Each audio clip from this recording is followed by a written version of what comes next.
So here I'm going to be showing you how to do the Harris shutter effect. If you have tried this with the written instructions, you may find that this is a little easier. So I'm going to go ahead and break that down for you one by one. The first thing you need to do is identify the images you're going to use. So I've got some sample images here that I shot.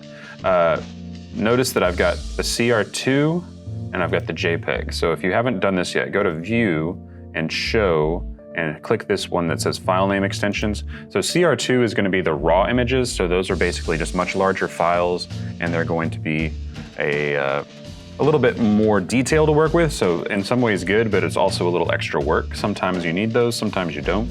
So I want to make sure that I'm using the JPEGs this time because they're smaller and a little easier to work with, and we don't really need the CR2 for this particular assignment.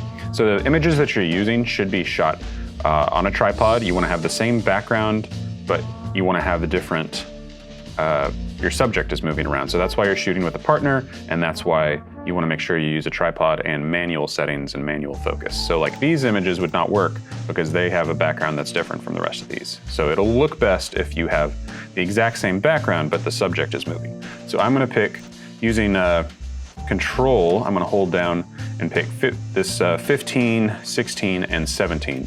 So what I'm going to do is I'm going to open Photoshop first. I'm going to go to File, and I'm going to go down to Scripts, and I'm going to go Load Files into a Stack. Okay, and then I'm going to click Browse Images right here, and I need to get to that folder I was just in, so that's going to take me a second. And again, I want to pick 15, 16, and 17, and I made sure I picked the JPEG for all of those. Let me click OK. All right, and then I want to attempt to automatically align source images. So what that's going to do is going to go ahead and stack those for us. I'm going to click OK. That'll take a second to process. Okay, and now you can see you have 3 layers. You're only going to see one at a time because they're all visible. The way Photoshop works is you only see the top layer at any given time. So I got to do something to make those a little more transparent, and I want to do that by right-clicking and going to Blending Options.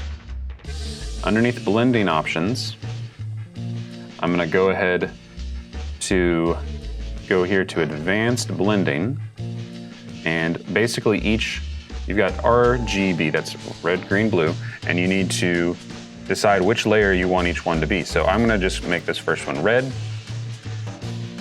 So you can already see it's starting to look a little different. We're gonna click OK. Second one, I'm gonna make it blue, or green, rather. And then the last one, I want to make it blue layer.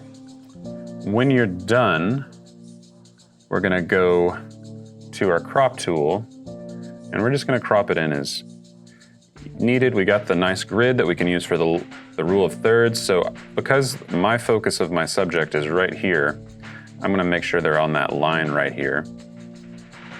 And I'm just going to have them centered though, because the rule of thirds doesn't really work for this image. I'm going to crop it in quite a bit, but I don't want to cut off their heads. I don't want to cut off their heads. Maybe I want to make that a little bit longer. And when I'm done, I'm going to click Done. Okay. I will go ahead and save this real quick just in case something goes wrong. So on your computer, you should have a tutorials folder if you don't already.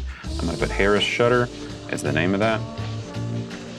And I'm going to make sure it's saving as a PSD, which it is right here, so save. But to turn it in, we're not going to turn it in as a PSD. That's just for backup. We're going to turn it in as a PNG, which is a type of image. So I'm going to go ahead and go to File and Export. Quick export as a PNG, and again I'm going to go to that tutorials folder that I was just in, photo tutorials, and then I'm going to save my image there. So now this is how I'm going to turn that in, that PNG file, and that's all you need to upload this time.